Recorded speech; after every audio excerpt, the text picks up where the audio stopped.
Welcome to this week's safety brief. Today we are broadening our scope and have also welcomed the YouTube community to our live. We are excited to continue to grow the audience and the locations that our community can watch us from. And I also believe Mike is also streaming on his Twitter today as well. Yeah, we're testing it Today, out. yeah. Today we dive deep into the synergy between AI and human validation. With our two seasoned professionals in the field, Mike and Matt, thank you both for being here. Thank you. Of Thank course. you. To begin, let's talk about how AI has transformed cybersecurity.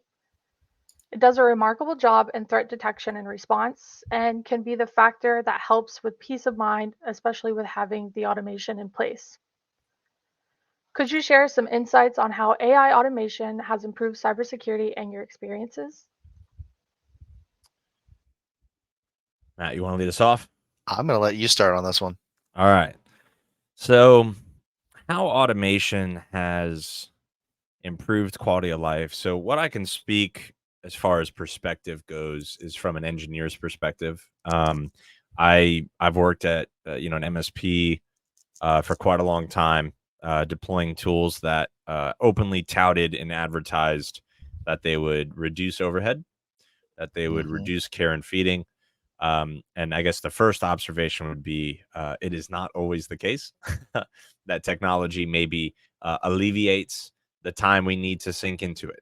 I can't tell you how many times I've tried to maybe over engineer something, whether I'm trying to send a message to a coworker or a family member, and technology was getting in the way when maybe it was simpler just to call, maybe resort to an archaic form of that method or communication, right? And I'm not saying calling's archaic, but it's interesting how the promise of technology primarily being saving time can sometimes at points uh, maybe backfire, and I think to a degree any new emerging technology we're going to see that, so I'm not over here sounding the siren on technology's bad or it's not useful, but I think it is something that is going to inform this discussion when it comes to automation, because automation takes a while to dial in and really get groomed in a way that is functional, and I think, for a lot of our partners, we've seen instances where, if they're deploying security tools, for example, it may be quicker, pardon me, maybe quicker to resort to manual deployment methods, surprisingly enough, rather than scripted or rather than over engineer it. And I say that to say that there are going to be certain moments where it's okay that automation may not make sense. I think there's going to be a scale perception, or there's going to be a point where it's beneficial. But specifically, I've seen automation really help out within the scope of, the deployment of security tools. If we're dialing in further to like antivirus running on a Windows computer, we've seen group policy pushed out by a Windows domain controller, or SCCM, for those that were maybe around during that time, or WDS, Windows Deployment Services, right? You pick one golden image and, you can play it with that. But there's certainly use cases where automation makes sense. And I think it's going to primarily be found in routine, repeatable tasks that have a very specific scope. So again, where I've seen it be most beneficial is, again, routine, repeatable tasks that are limited in scope. And so for us, that specifically for our partners looks like the deployment of endpoint tools or monitoring tools, where you need to run an executable, you need to call a certain string or variable or activation key, if you will. Um, and I've seen a lot of benefit there within the scope of, the deployment or the assurance that certain machines, primarily again computers under management, get the tools that they need to be properly monitored or cared for. And yeah, it's no different than Microsoft Office. It doesn't have to be limited to security tools. You can automate the deployment of that and, again, reduce overhead. Because if your on-site engineer from your IT department is running around trying to help people and resolve issues, they have less time to do other things. And I think that's where automation is going to really step into its limelight, is where its opportunity cost. What could we do with the time we're spending doing something manually that we could automate? I'm going to step into this and look at it from an alternative perspective. So we're looking at automation for how it can help everybody. You touched on something that's really important where you basically mentioned that there is going to be time that is involved. There's going to be configuration. There's going to be everything that needs to be done in order to configure this. Long and short, it's not an easy bake oven. I can't put in terrible batter. I can't turn it to a thing, run away, play with my dolls or action figures or whatever, come back and have a terrible muffin that's been created for me. It's not like that. You have to factor in that even with automation, there is going to be a level of time that is going to be required. Now, I said I'm going to look at this from a different perspective.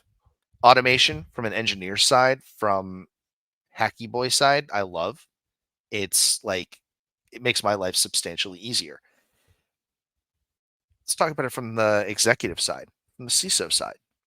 Let's talk about it from the CFO, CRO side. Everything that you do in any business, I mean, I can expand that. Anything you do in life has a value associated to the time that you are spending on anything. There is a very large formula where it talks about the future value of money and the present value of money. And then you basically take that with the interest rate, um, compounding periods of per year, total number of years, everything else. And it basically tells you how much you are theoretically spending based on the effort that you are putting out. That's what you're going to be looking at when you look at automation. In any enterprise, there's going to be somebody who is bean counting. They're going to be using a formula like that to say whether or not the automation that you are wanting to implement is going to be a cost efficient savings for the company. As you mentioned, sometimes there are, periods where you need to go old school, where automation may not help. Let's say you run into a situation where somehow your your network is off. It's taken down. Well, you can sit there and try to find ways to automate it with workarounds, or you can just get on your feet, go and fix the issue with the different machines. One of them is going to be more time saving, one of them is going to be more cost saving. Getting up, walking over, fixing the issue, you're going to save time, you're going to save money. You'd have to figure out ways to get the automation to understand all of the different variables in order to resolve that situation for you, if it's even something that could be resolved with automation in the first place. So I'm looking at it from a little bit different perspective there. I love automation. Mike, you've seen all the stuff that I do with automation. Automation makes my life very, very, very fun. But I also understand that, when you do want to put something new like this in place, you're going to have people that are skeptical. They're going to say, is it really going to be worth our time? Is it really going to be worth what we're spending on it? Yep. You have to find the way to justify that. You were talking about the lower false positive rates. You were talking about the low alert fatigue, the lower overhead. If you can find a way to justify that, the technology that you're using, with the automation that's built in, with the learning that's built in, where you can show we usually spend X amount of time per, hour resolving this issue, but without all of these being generated, these are all the hours that we're now saving. That's a win. You're going to be able to get everybody that is, that you need from the finance side on board with that. The CISO is probably going to be on board with that, because anything that you do that makes the finance people happy is going to make the CISO happy. Once you get everybody on board, it's easier to adopt that technology. It's easier to start building that automation. The money you save over here can be applied over here to do the necessary training of your automation systems. Totally agree. Matt, you specifically calling out the how to get the C-level execs involved into the automation technical discussion. I mean, the most simple form of automation I can think of is the opportunity cost difference between what does one IT engineer cost to staff in Mhm. order to take a phone call from a user who needs a password reset. So we're going to say that's pull a number out of our out of our hat, and that's going to be about $30,000 a year, right? Maybe not, right? What does it cost to stand up a self-service password reset portal? So you look at that Substantially as, less. yeah. So we look at the one-time costs of that, and then the reoccurring cost saves. Now, please hear me, to all my colleagues in the IT space, not advocating for the IT engineer to not, but the opportunity cost of what they could spend their time on is far greater of importance than what the one-time cost of that portal development is. Will it be difficult? Yes, most certainly. Will it take time? Yes, most certainly. Will it not come out of the gate in its first or second or 12th iteration perfect? Yes, absolutely. But when you get it, that's where you start seeing dollar signs return in the way of capital that you can reinvest.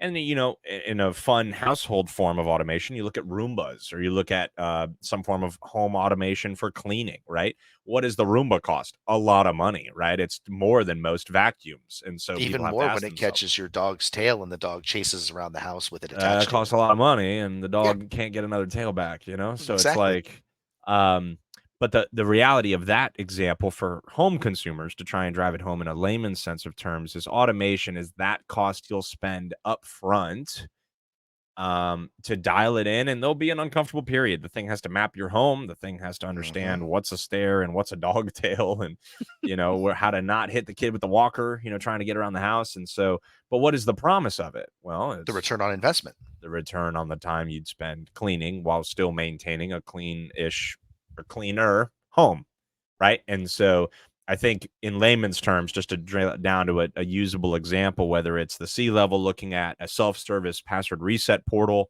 in a form of automation that their IT team can focus on more strategic initiatives, or the home care and home cleaning Roomba that can sweep, mop, vacuum, do everything. Is it $1,100? Well, yeah, it's certainly $1,100, but it is Let's something to take it a step consider. further. Let's take it a step further. You're talking about the consumer side of things. Let's go there. The consumer side of things, automation has become absolutely inundated. Everything out there says work with your home link, work with your Alexa, work with your Google. Okay. How's that automation going to be beneficial to you? I never thought this was possible, and I'm going to sound like I'm absolutely insane for saying this, but I kind of want a connected toaster. Hmm. I mean, think about this, okay? Think about this. You could script everything out with runtimes to have your entire morning prepared for you. So now you You can just want a have, smart home. I don't know, there's smart homes, but they're still dumb. I want a smart home that is actually smart. I want a smart home that does more than lets me say, Alexa, turn on the refrigerator. Okay, the refrigerator should already be on, but you get my point. You're It talking does like simple things Bicentennial like Man that. home things, right? That just like cook the I dinner am. and yeah, I am. yeah. I want an automated home. I want the ability that I can say to my phone, Alexa, what can I create for dinner? And it has the capability of talking to my devices at my house, figuring out based on the inventory I have in my smart refrigerator. I don't have one. They terrify me. What exactly is in there that I could put together for a meal? If I don't have something, say I tell it I want to cook chicken parmesan. Okay. Say I've got everything, but for some reason I don't have the pasta. It has the capability of saying, okay, you've got all of this, but it can also send me a notification saying I placed an order at Walmart for pickup for X. Yeah. Greetings, The Matthew. level You of are currently out automation. of sauce, right? Like Yes, it's I exactly. purchased more for you. Now let's go a little That bit would be more nice. realistic. I ordered your sauce for you. Well, I know Mike has kids. What do these automations afford you when you're able to script things out? Your kid likes to have a certain music on at night when you're ready to go to bed. Mine has a light that depicts the galaxy Yep. that's on that I can connect everything to. I can do a voice command when it's time to go to bed, and it automatically turns off their bedroom light, turns on their light they like to sleep with, can adjust everything, can do everything that you need, can turn off the TV downstairs, can turn off their fire tablets. I mean, you can automate everything to that level. Yeah. That takes steps that you normally would have to put in place before getting upstairs out of the equation. You've now gotten all that time back that you can spend reading stories or helping them calm down before going to bed so they can get a good night's sleep so you can fall asleep on the floor next to them for 3 hours. Well, going It's back into the opportunity cost. topic, Exactly. yeah. Well, going back into the topic of the Roomba that you brought up, Mike, there's also the form of that need of human validation. There's always Mhm. gonna be a need for that human touch. You know, I personally have a Roomba and I love it because, you know, I have dogs. They, you know, create a lot of fur. However, I also have rugs and other decorations. There's Mhm. always, you know, a plant that's being knocked over, a rug that it's getting stuck on. I don't have the fancy one that empties itself and cleans itself. I have to empty it. I have to clean it. So there's Mhm. always going to be that touch of that human validation or that human aspect needed in these automations. Like you said, you have that light and everything, but you have to push that command. You have to be Mhm. there to be a part of it. It's not going to automatically do it. And if it does, you're always going to want to go and check to make sure that it is being done right. I believe, Correct. yeah, I believe AI is very much needed and beneficial. However, I don't believe it can stand alone. Um, so, what are the limitations and challenges that AI faces in the context of cybersecurity, including issues like the false positives that we run into? Dibs. You first, brother. Fire away. So looking at what AI can do and the shortcomings that it has in that area, we have to remember that when we're talking about AI, we're talking about one of two things. We're talking machine learning or we're talking deep learning.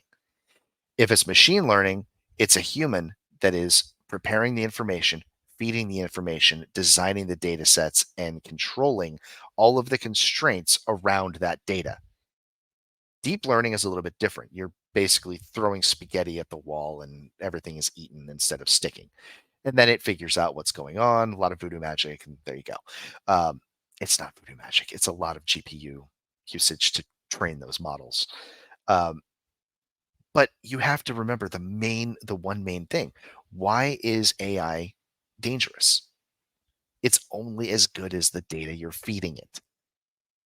If I take a large language model or a deep learning model or a machine learning model and I tell it 1 plus 1 is 5, 2 plus 2 is 47, and I'm giving it wrong information, the right information is not going to match the data sets that I am designing.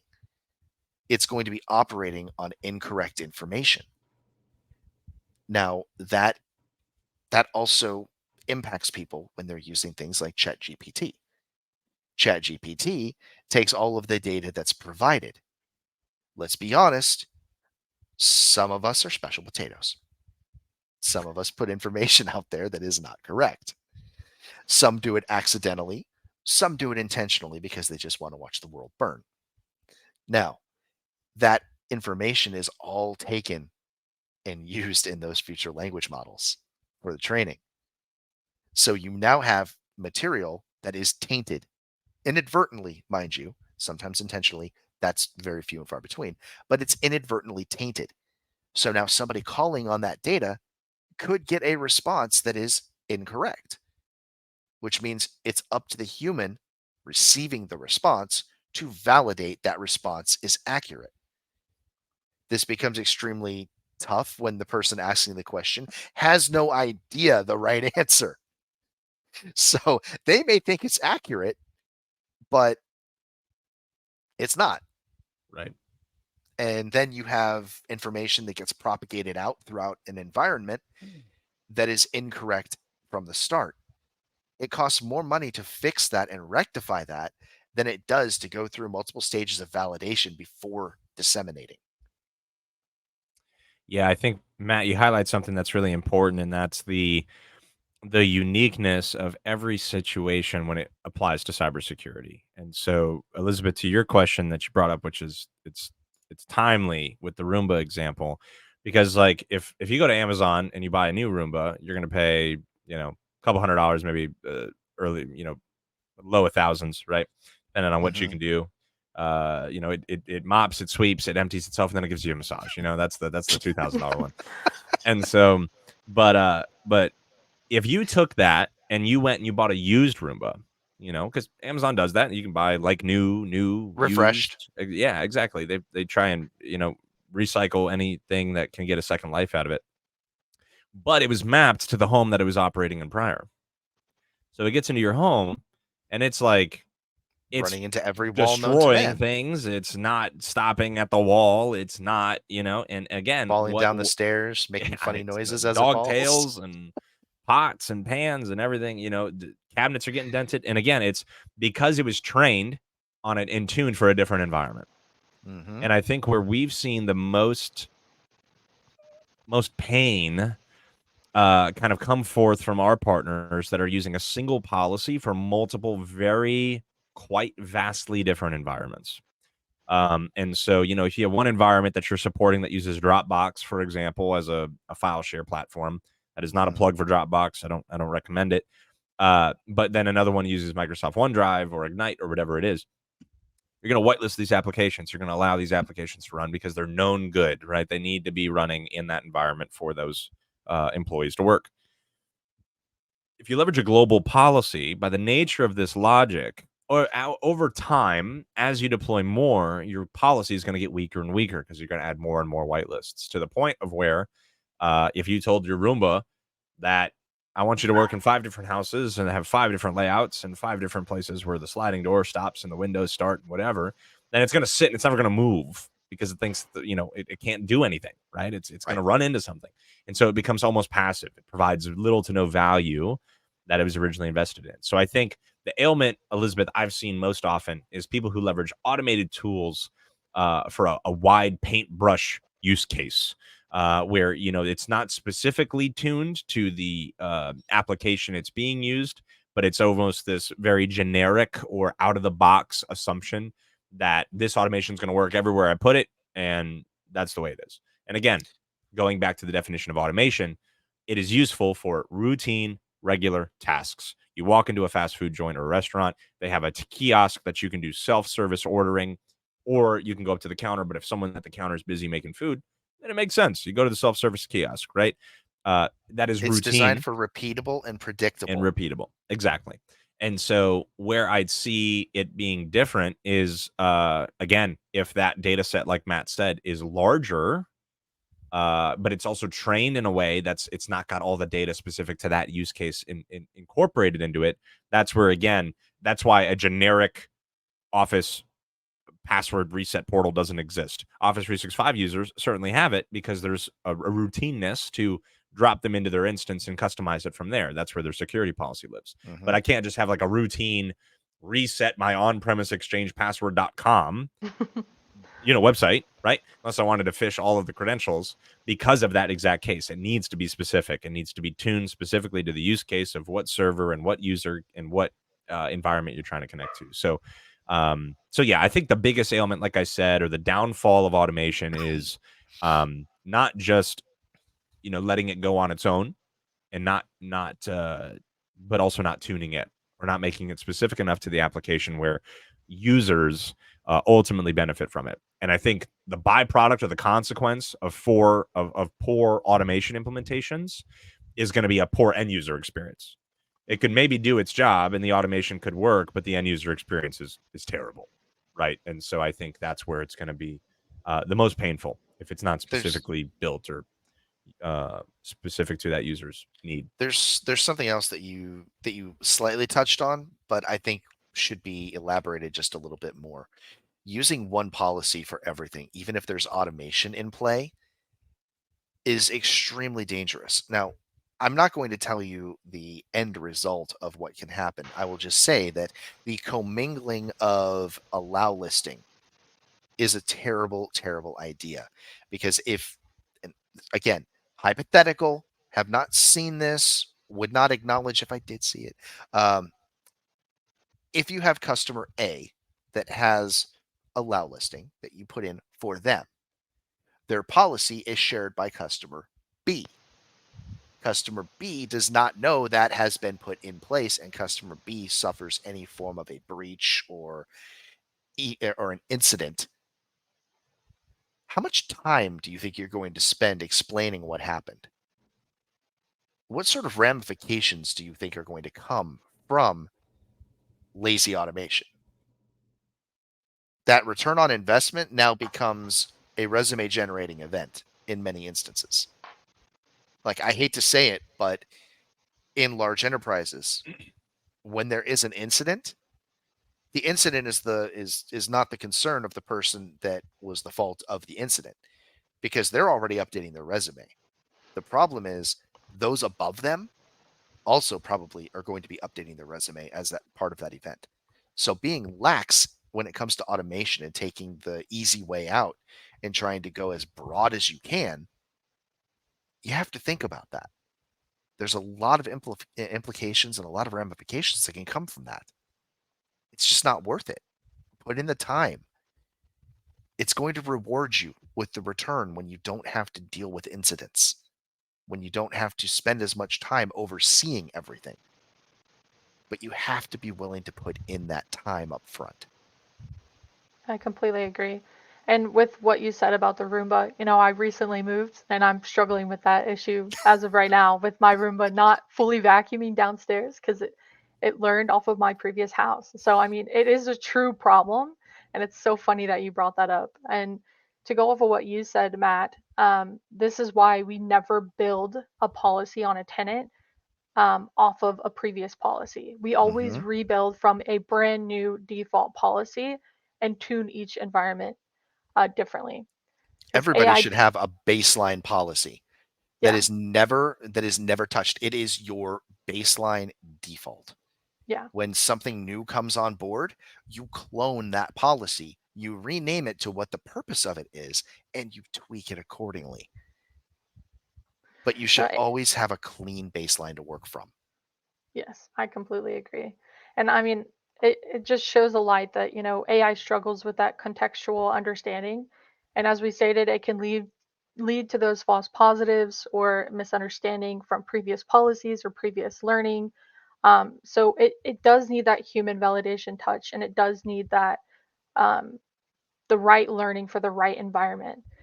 So my question is, in the event of a cybersecurity incident, how do human analysts collaborate with AI automation systems to investigate, respond, and mitigate threats effectively, especially with having those false positives or those environments that may have been overly tuned?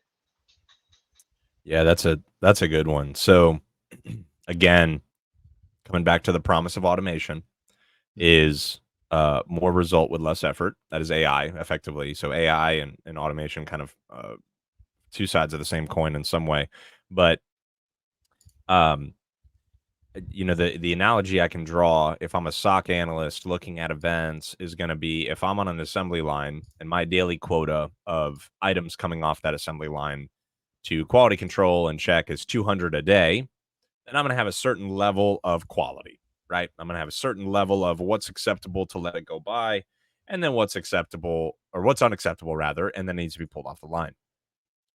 Now, let's say I do a really good job tuning. I leverage the lowest false positive rate security tools in the industry. What am I left with? Well, my 200 a day quota on that assembly line just became 10 in the same length of shift. So what do I get to do? I get to have so much more efficiency and certainty that what I'm checking, number one, is actually looked into and checked. Number two, the attention to detail, the time, just the mere time to be able to unpack that incident, follow it from a linear timeline perspective, go straight up and put my Sherlock Holmes hat on and investigate and do the detective work. The time you have available just almost quadrupled, if not more. And that's only possible with automation that is tuned and specific along with human validation. And I think that's the assumption there in that that automation piece is it needs to be tuned in specific. It needs to be tuned. I can't just let a tool go and say, oh, it touts AI, then I just let it go. We've seen that in the Roomba instance, right? Not as applicable to maybe cybersecurity engineers, but for those working from home is like, no, I get it. You know what I mean? But then the specific piece is, as Matt said, is that we can't have this one size fits all policy. It needs to be you go in, you get the suit or the dress tailored to your measurements, to your body type, to your use case in order for it to actually fit. Otherwise, it's noticeably less quality fit. And so long as automation is tuned and specific, the human validation piece just becomes that overarching quality control that I assume everything that's gone through the assembly line has been done right, but I need that quality control before it goes off the line, before that event can potentially grow into something that has tangible impact and downtime to the organization. Um, if I'm left with good automation that's tuned and specific, my job not only became easier, my output, the quality of my work also increases. And so I think that's going to be the sweet spot of why would I not just use automated tools by themselves? We've already mentioned that automated tools by themselves already need to be effective a level of tuning and specificity, but also they can still be wrong after the tuning and the specific application. And so that's why the human validation piece is so important. And I think we've seen that in instances where Chat GPT has been leveraged to generate phishing campaigns, even with ethical guidelines in play, because they can be bypassed by a human that's obviously smarter than a large learning model or large language model. And will they get smarter? Most certainly they'll get smarter. But to Matt's point, also, the thing with LLMs is the more people that use them, the more data they're given. And if they're given less intelligent data, they get dumber. They're less effective. And so it's Mhm. kind of this bell curve with automation and AI. But specific to, again, where is the sweet spot is, as we've kind of discussed and teed up here, is the automation and human validation. Your automation must be specific. It must be tuned well. And I couldn't tell you how many times we've had partners come to us at Blockworks with the same tools we may leverage, but drastically different assembly line experiences. They're getting far more alerts, far more noise for known good stuff, right? Like the stuff they're being notified on is not actionable. It's not genuine bad. And so your false positive, your false negative rate is through the roof. And again, we go back to the beginning of the stream where we talked about, technology can create just as much work as it promises to eliminate. And that's where I see a lot of failed automation implementations is, well, I generated this self-service password portal, but users don't know how to log in. The link is very long and verbose. They don't memorize it. They can't bookmark it. It's created more work. Now I need to go through and handhold everybody to get them to this portal that I created and spent money on that was supposed to eliminate the need for me to even contact them in the first place. And so specific to our use case, again, leveraging the lowest false positive rate, endpoint solutions in the industry, as well as some really, really solid, robust cloud SaaS account monitoring for business email compromise. We get good tools. We then go ahead and tune them specific to the tenant's use case. Every single customer has their own policy, their own workflow. Some people in marketing need to receive all email. Some people in sales need to receive all email. They have a different policy specific to the rest of the company. And that's why the specificity is important. So you've done your tuning, you've done your specificity. So what is the security operations center or those left to care and feed for it with? A marginally smaller event set that they can be much more highly effective in monitoring and caring and feeding for. No different than if you had door and window sensors on your home. You purchase a home security system and you tuned out your morning routine of you leaving and going to school. As your door opens and closes, you tuned out your evening routine of coming back home from work. What are you left with? You're left with 4 or 5 genuinely valuable alarms, right? Maybe Mhm. some Amazon package came to the door. I can see that on my event stream. Something passed by my door, whether it was a large vehicle or whatever it was on the street, genuinely probably a noticeable event, right? But I can't imagine how many people have security systems at home or a Ring doorbell, and it's just on, off, on, off, on, off. You're getting so many alerts and so much fatigue. It's because it's not tuned, it's not specific. And so, again, that's where I think the sweet spot is between automation and its use case, as well as the human validation piece and what we get as a result at the end of the day. I completely agree. And also knowing the environment. You talk about security systems. I have an ADT system, so I have cameras, I have the sensors, And at first, we wanted the motion sensors, but we have 3 dogs. So, the person who came to come set it up stated, hey, you have 3 dogs. I don't want you guys to be getting pinged with those notifications. Someone's here, someone's there when you're upstairs and you don't know that your dogs are downstairs. So it is important to know the environment. It's important to have different things for different environments, which is something that Blockworks, is really good at. We have an outline specific approach for all of the onboardings, and this leads to a less rate of false positives due to this approach allowing a learning period or audit for each environment. So, how does the process of training AI modules with human feedback contribute to improving the accuracy and adaptability of cybersecurity systems? And can you provide examples such as reporting something as misclassified or implementing an allow list or block list and so on and so forth?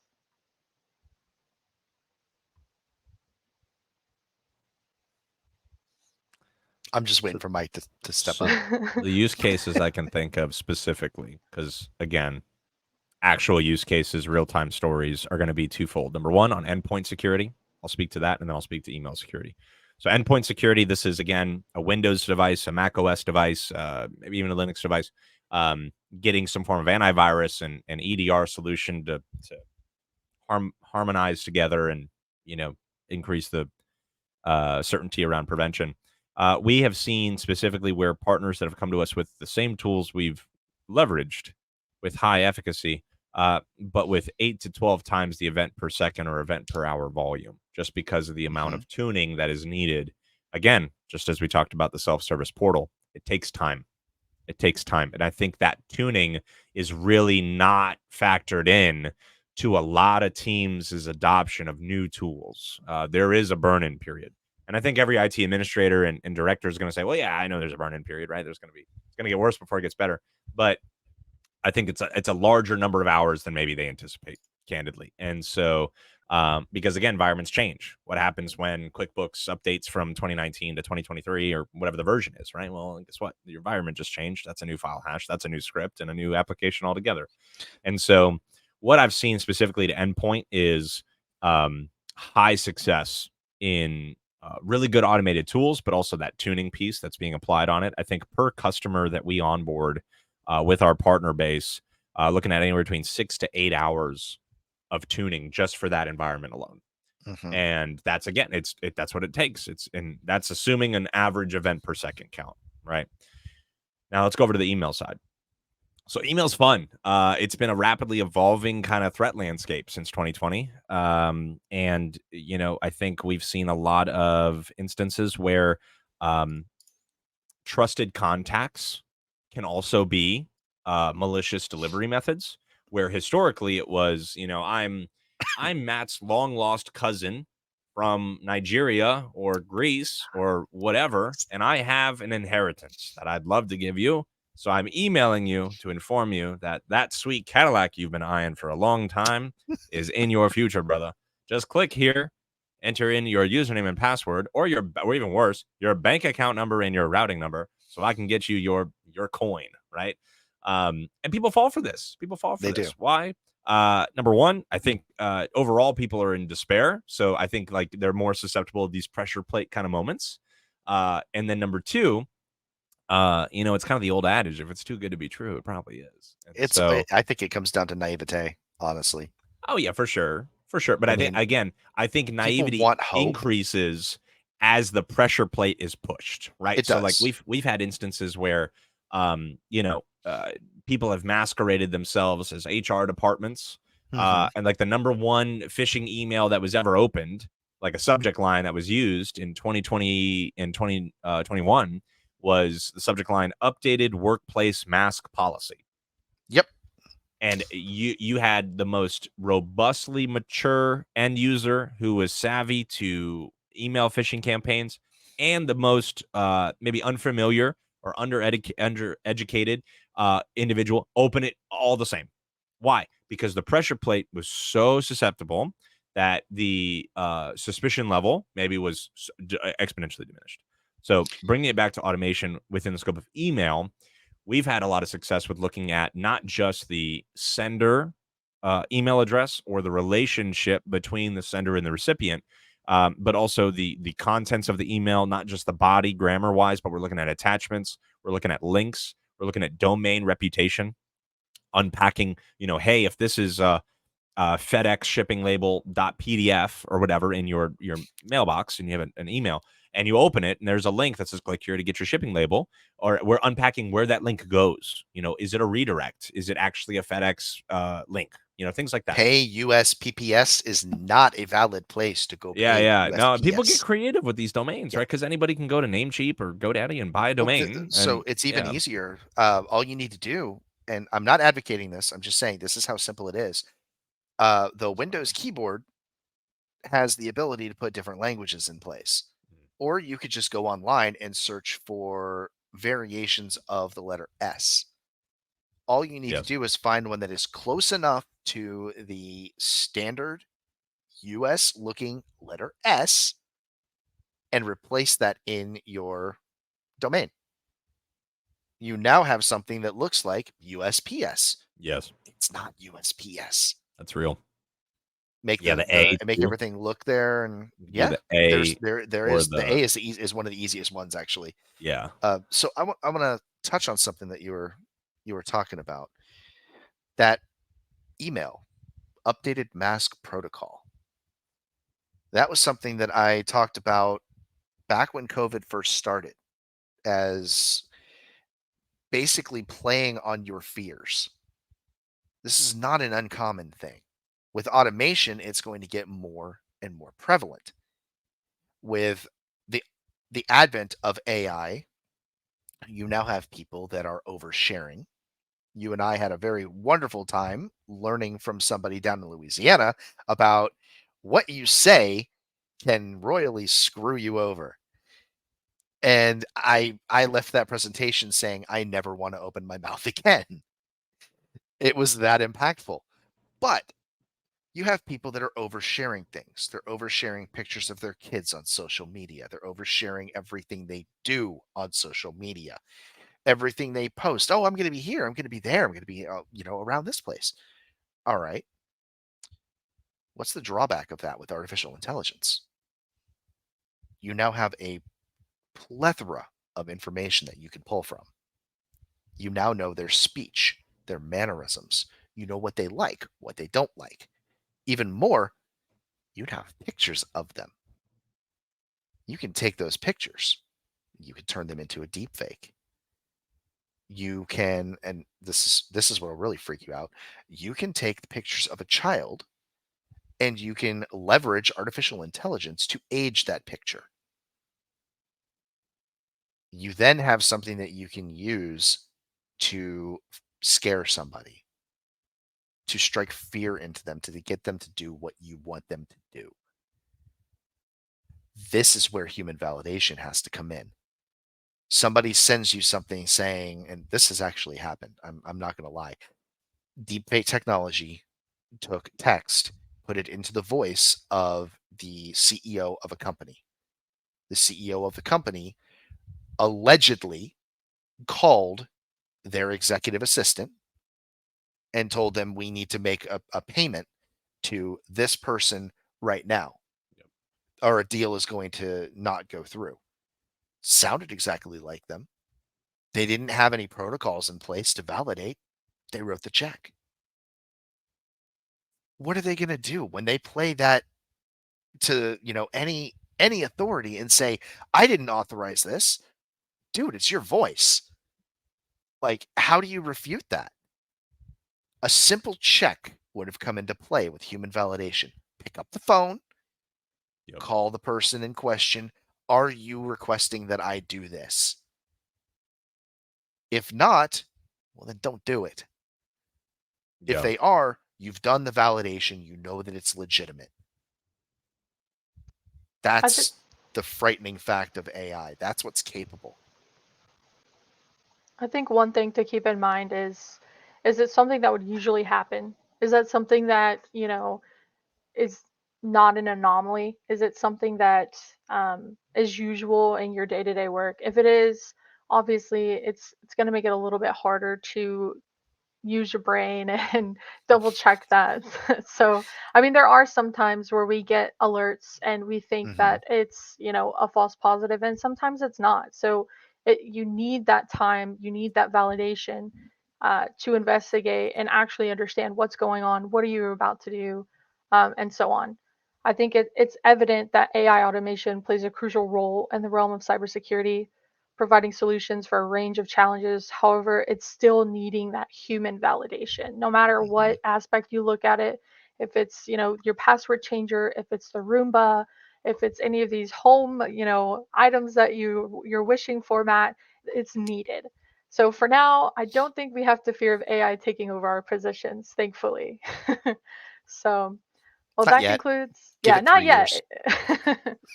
So, so that concludes another episode of the Safety Brief. A special thanks to our conversation holders and experts, Matt and Mike, for joining us and holding that conversation and bringing those amazing responses in today. As usual, keep the curiosity alive and remain vigilant in the ever-changing landscape of cybersecurity. And thank you guys so much for tuning in. Thank you.